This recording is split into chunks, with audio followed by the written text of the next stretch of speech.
तो चलिए अब हम दोस्तों बात करते हैं वर्डप्रेस काम कैसे करता है। तो सबसे पहले मैं आप लोगों को बता देना चाहता हूँ कि वर्डप्रेस में क्या डिफरेंस क्या है।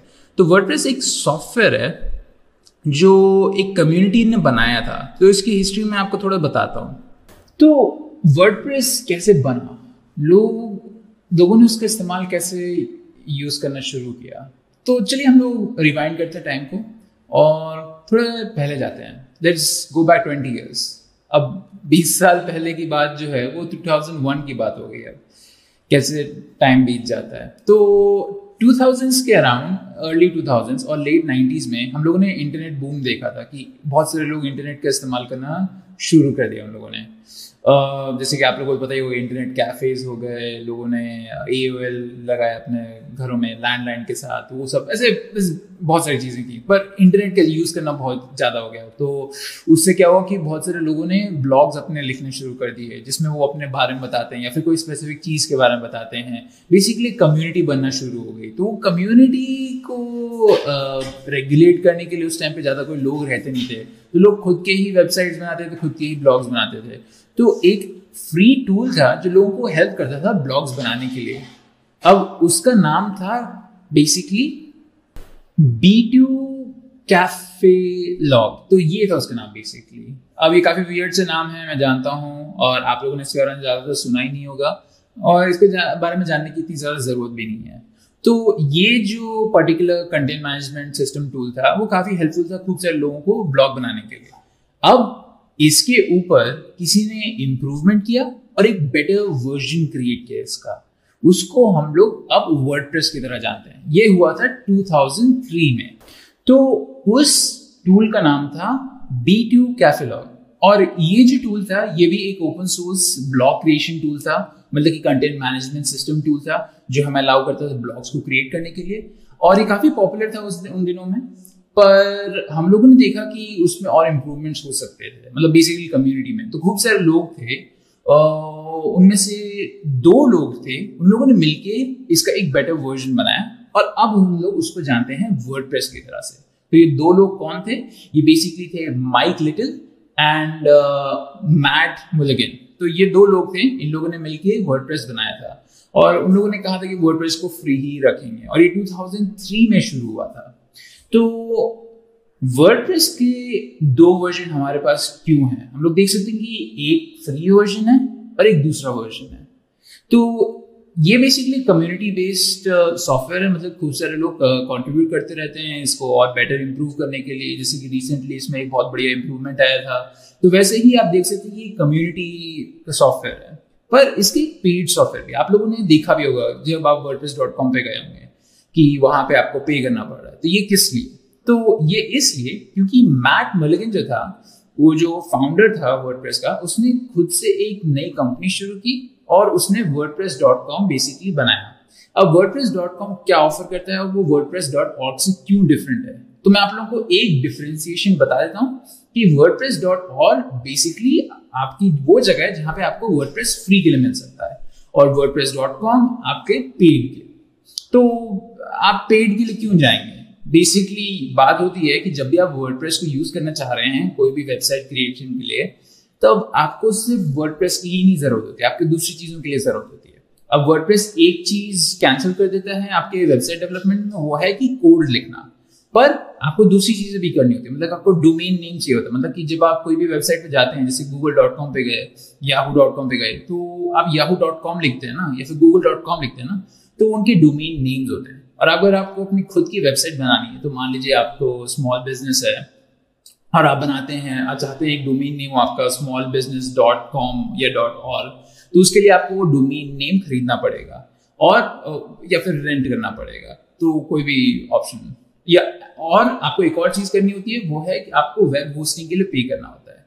अब मैं जब बोलता हूँ कि wordpress.org से जब आप वर्डप्रेस को डाउनलोड करते हैं तो वो फ्री है, पर जब आप एक वेबसाइट क्रिएट करना चाह रहे हो जो बाकी लोगों को अवेलेबल हो, उसके लिए आपको वेब होस्टिंग के लिए पे करना पड़ता है। तो उसके लिए हम लोग समझेंगे थोड़ी देर बाद में। अभी के लिए ये जान लीजिए कि wordpress.org आपका फ्री ऑप्शन है, जिसमें बाद में थोड़ी सी पेमेंट के ऑप्शंस आते हैं, और wordpress.com जो है वो एक पेड वर्जन है।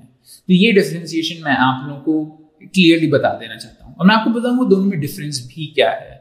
ठीक है, हम लोग वेबसाइट पे जाके देखते हैं। तो मैं यहाँ पे ब्राउजर खोलता हूँ, तो यहाँ पे हम लोग लिखेंगे wordpress.org और यहाँ पे लिखेंगे wordpress.com।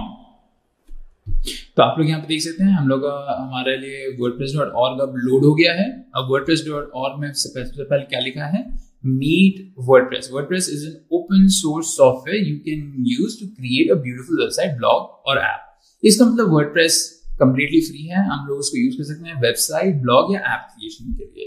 और आप लोग बहुत अच्छे से ब्यूटीफुल डिजाइन्स बना सकते हैं, जैसे वो हमको दिखा रहे हैं, या जैसे यहाँ पे दिखा रहा है कि खूब सारे ब्यूटीफुल डिजाइन्स हैं। हम लोग देखेंगे उसके बारे में और कौन कौन यूज करता है। और मैं आप लोगों को एक चीज बता दूं, वर्डप्रेस काफी वाइडली यूज होता है। अराउंड 60% के ऊपर लोग पूरे वर्ल्ड वाइड वर्डप्रेस यूज करते हैं अपने वेबसाइट्स खड़ी करने के लिए, क्योंकि काफी इजी ऑप्शन है और सस्ता ऑप्शन है।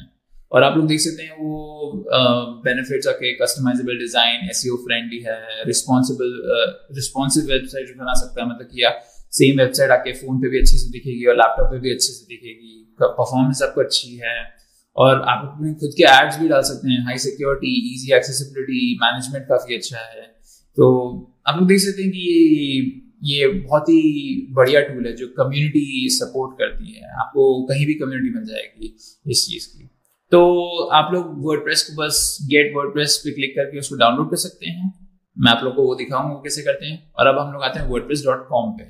तो wordpress.com है वो, उसके जो फाउंडर है वो बेसिकली उसने भी wordpress.org बनाया था, बट वो एक खुद की कंपनी भी शुरू करना चाहता था जिसमें वो लोगों को सपोर्ट करना चाहता था। तो wordpress.com और wordpress.org में डिफरेंस जानने के लिए हमें समझना हो कि ये क्या चीज है और ये कैसे काम करता है, मतलब अगर वेबसाइट क्रिएट करें तो उसमें प्रोसेस क्या होता है। तो यहाँ पे आप लोग देख सकते हैं कि मैंने यहाँ पे लिस्ट किया हुआ है सारी चीजें जो जरूरत होती हैं, जिनकी जरूरत होती है जब आप वेबसाइट क्रिएट कर रहे होते हैं। तो सबसे पहले हमारा डोमेन नेम हो गया, जैसे मैंने आपको एक्सप्लेन किया था, कोई भी आपका जो खरीदा हुआ नाम है आपकी वेबसाइट के लिए जिससे लोग उसको एक्सेस कर सकते हैं। फिर होस्टिंग हो गई। अब होस्टिंग क्या है? होस्टिंग बेसिकली ये होती है कि जब आप अपनी वेबसाइट को क्रिएट कर लेते हैं तब आप चाहते हैं कि वो ऑनलाइन अवेलेबल हो, ठीक है। तो जब उसको ऑनलाइन अवेलेबल करना होता है तो आपको उसको सर्वर पे खड़ा करना होता है, बैकएंड में काम करना होता है, तो ऐसी बहुत सारी चीजें करनी होती हैं। तो खूब सारी वेब होस्टिंग सर्विसेज हैं जो आपके लिए सारा काम कर देती हैं और काफी इजी बना देती हैं आपके लिए। जैसे कि आपका गेटर होस्ट हो गया, या फिर आप Amazon पे यूज करना चाह रहे हैं, या फिर wordpress.com भी वेब होस्ट करने में आपकी मदद करती है। ऐसे ही आपके बहुत सारे होस्टिंग सर्विसेज होते हैं जो आपसे थोड़ा सा चार्ज लेते हैं इन सारी चीजों को मेंटेन करने के लिए, क्योंकि आप ये चीज जान लीजिए कि एक वेब सर्वर को मेंटेन करने के लिए बहुत सारे पैसे जाते हैं। मतलब कि अगर आप खुद से भी करें, खुद का भी सर्वर आप लॉन्च करें, घर से ही एक सर्वर बनाएं, तो उसके लिए भी आपके पास मेंटेनेंस कॉस्ट आएंगे, क्योंकि आपको उसका इलेक्ट्रिसिटी प्रोवाइड करनी है, उसको मेंटेन करना है, रेगुलरली अपडेट करना है, सिक्योरिटी पैचेस डालने हैं, तो वो सब हमेशा उसमें थोड़ी सी कॉस्ट जाती है। पर हम लोग देखेंगे कि उसको कैसे रिड्यूस कर सकते हैं फ्यूचर में। तो उसके बाद आपके पास वर्डप्रेस सॉफ्टवेयर आता है। तो जो वर्डप्रेस सॉफ्टवेयर है वो बेसिकली आपको अलाउ करता है कस्टमाइजेबिलिटी, मतलब कि जब आपको वेबसाइट को डिजाइन करना हो, क्रिएट करना हो, कंटेंट को ऐड करना हो, तो उस काम के लिए आप वर्डप्रेस सॉफ्टवेयर को यूज करेंगे। तो आई होप आप लोगों को ये समझ में आ रहा है कि ये 3 चीजें चाहिए होती हैं हमारे वेबसाइट क्रिएशन के लिए। एक तो डोमेन नेम चाहिए होता है जिससे लोगों को पता रहे कि आप कैसे वेबसाइट को एक्सेस कर सकते हैं। होस्टिंग चाहिए होती है, मतलब वेबसाइट को खड़ा करने के लिए कोई सर्वर चाहिए होता है। और तीसरी चीज वो है वर्डप्रेस सॉफ्टवेयर। तो यहाँ पे हम लोग देख सकते हैं कि जो वर्डप्रेस सॉफ्टवेयर है वो जनरली फ्री रहता है अगर आप wordpress.org यूज कर रहे हैं। और wordpress.org यूज करने के समय आपको डोमेन नेम नहीं मिलेगा और ना आपको होस्टिंग मिलेगी। तो यहाँ पे आप देख सकते हैं कि ये सब आपको खुद से कॉन्फ़िगर करना पड़ेगा, क्योंकि ये फ्री है, वो लोग ये सारे ऑप्शंस नहीं देंगे आपको। पर wordpress.com के साथ आपको बाकी ये दोनों ऑप्शंस भी मिलेंगे, आपको होस्टिंग के ऑप्शंस भी मिलेंगे और डोमेन नेम लगाने के भी ऑप्शंस मिलेंगे। उनके पास खूब सारे मल्टीपल टियर्स हैं। आप प्लान्स एंड प्राइसिंग में जाके चेक कर सकते हैं ये चीज। प्लान्स एंड प्राइसिंग पे क्लिक करेंगे तो आपको डिफरेंट प्लान्स दिखाएंगे जो आप चूज कर सकते हैं। जैसे कि अगर मैं वर्डप्रेस प्राइसिंग पे क्लिक करता हूँ तो आप लोग देख सकते हैं यहाँ पे खूब सारे प्लान्स हैं। पर्सनल प्लान है, प्रीमियम प्लान है, बिजनेस प्लान है और ई कॉमर्स प्लान है। तो यहाँ पे आप उनका बिल भी देख सकते हैं कि 160 रुपीज लगते हैं मंथली, और वो ईयरली बिल करेंगे, मतलब कि आप बोलेंगे कि 160 लगते हैं मंथली, और पर आपसे जब आप शुरू करें होंगे तो आपसे वो 1 साल का पैसे लेंगे, मतलब 116 to 12 बेसिकली होगा। तो आप लोग देख सकते हैं कि यहाँ पे फ्री डोमेन फॉर 1 ईयर। ये जो पर्सनल प्लान होता है उसमें आपको वो डोमेन नेम देते हैं 1 साल के लिए। बेस्ट इन क्लास होस्टिंग, मतलब आपको कुछ भी होस्ट करने की एक्स्ट्रा जरूरत नहीं है, वो वर्डप्रेस आपके लिए खुद ही कर देगा। wordpress.com एड्स रिमूव कर देता है, मतलब कि आप wordpress.com यूज कर सकते हैं बिना एड्स के। अब अगर आप ये इसलिए है क्योंकि अगर आप चाहें तो wordpress.com आप फ्री के लिए भी यूज कर सकते हैं, पर उसमें ये कैवियट है कि आपको प्रॉपर डोमेन नेम नहीं मिलेगा, आपको wordpress.com/ अपना नाम रखना पड़ेगा, जैसे आपने खूब सारे ब्लॉग्स देखे होंगे, और वर्डप्रेस अपने खुद के एड्स डालेगा उन पे, क्योंकि आपके पास कंट्रोल नहीं रहेगा उस केस में। wordpress.org में आपके पास वो कंट्रोल रहेगा कि आप खुद से होस्ट कर रहे हैं, खुद से डोमेन नेम ले रहे हैं, तो आपके पास कंट्रोल रहेगा कि कौन आपके वेबसाइट पे एड्स डाल सकता है। तो यहाँ पे आप लोग देख सकते हैं कि वो एड्स हटा देगा पर्सनल प्लान में, और अगर आप फ्री के लिए यूज कर रहे हैं wordpress.com को तो वो एड्स अपने खुद के डालेगा और आपके पास कोई कंट्रोल नहीं रहेगा, और सपोर्ट रहेगा, और आपको रेवेन्यू कट मिलेगा। बेसिकली पर्सनल प्लान में आपको रेवेन्यू कट नहीं मिलता, आपको प्रीमियम प्लान में रेवेन्यू कट मिलता है। मतलब कि अगर आप चाहें अपने वेबसाइट से पैसे कमाना चाहें डायरेक्टली एडवर्टाइजमेंट के थ्रू, तब आपको प्रीमियम प्लान के लिए यूज करना चाहिए। पर्सनल आपका वो यूज हो सकता है कि उस केस में कि आप जिस मार्केट करना चाह रहे हो और आप अपनी मार्केटिंग वेबसाइट पे कोई डिफरेंट एड्स नहीं डालना चाह रहे हो, कि यूजर को एक्सपीरियंस अच्छा है। और फिर बिजनेसेस के लिए भी ऑप्शन है, बिजनेसेस के लिए और ज्यादा ऑप्शंस हैं, मतलब कि आप गूगल एनालिटिक्स इंटीग्रेशन मिलता है, आपको खूब सारे प्लगइन्स मिलते हैं, एडवांस एसईओ टूल्स मिलते हैं, आपको ऑटोमेटेड बैकअप स्टोरेज आपको मिलती है। और फिर आता है हमारा ई कॉमर्स वाला, तो ये बहुत बड़ी कंपनीज के लिए है, जो बड़ी कंपनी, बहुत बड़ी मतलब बड़ी कंपनीज के लिए, उनके लिए सारे के सारे ऑप्शंस अवेलेबल हैं यहाँ पे।